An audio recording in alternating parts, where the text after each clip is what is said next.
Garage Squad! My father John is a 52-year-old disabled veteran who takes great pride in his family, his service in the Army, and of course his classic cars.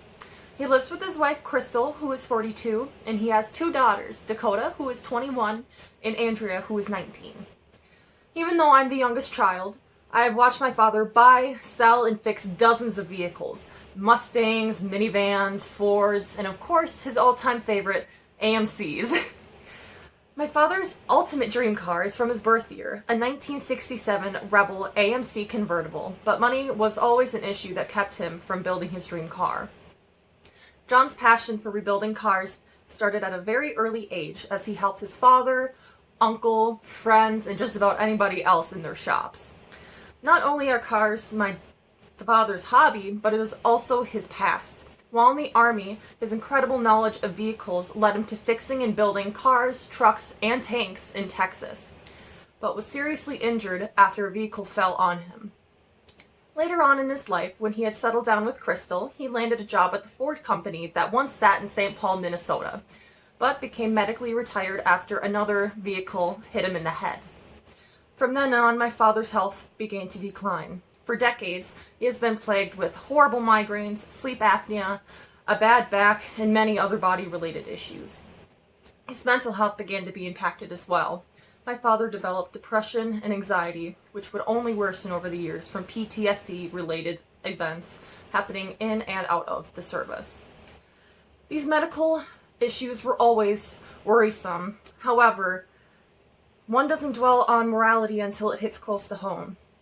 In the spring of 2017, my father finally had enough money to start on building his dream car, and in May, he finally got to see the brand new frame of his new future car. Our whole family was excited for him, as over the years, this car had turned into the family's dream car, and we all wanted his dream car to become a reality. Unfortunately, the next month, my father was struck down by what we thought was just another intense migraine. However, when we arrived at the hospital, the doctors confirmed that it had been a stroke, and he had to be transferred to the U of M Medical Hospital in the Twin Cities.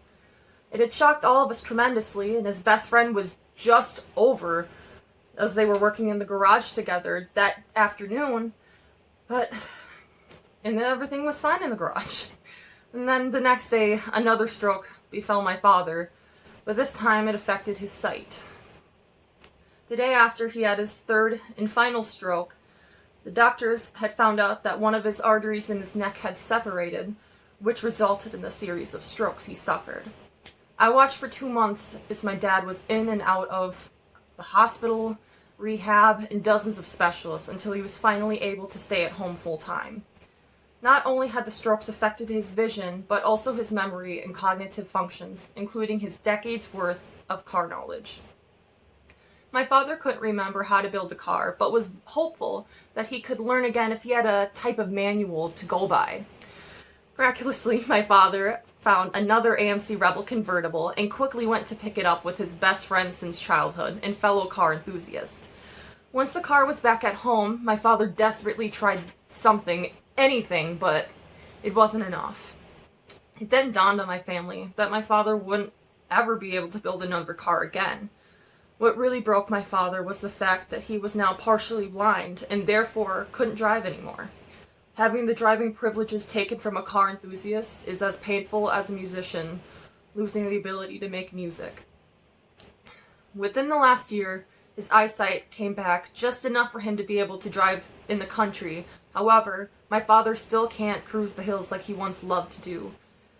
On the second-year anniversary of my father's strokes, his best friend and car partner in crime ended up passing away from a fatal heart attack. He was younger than my father, but death had taken him and reminded my father of his own mortality. He was there the day my father had his first stroke, and he helped my father through the toughest time of his life by visiting him, going on road trips to find new cars, and of course, helping him inside of his shop.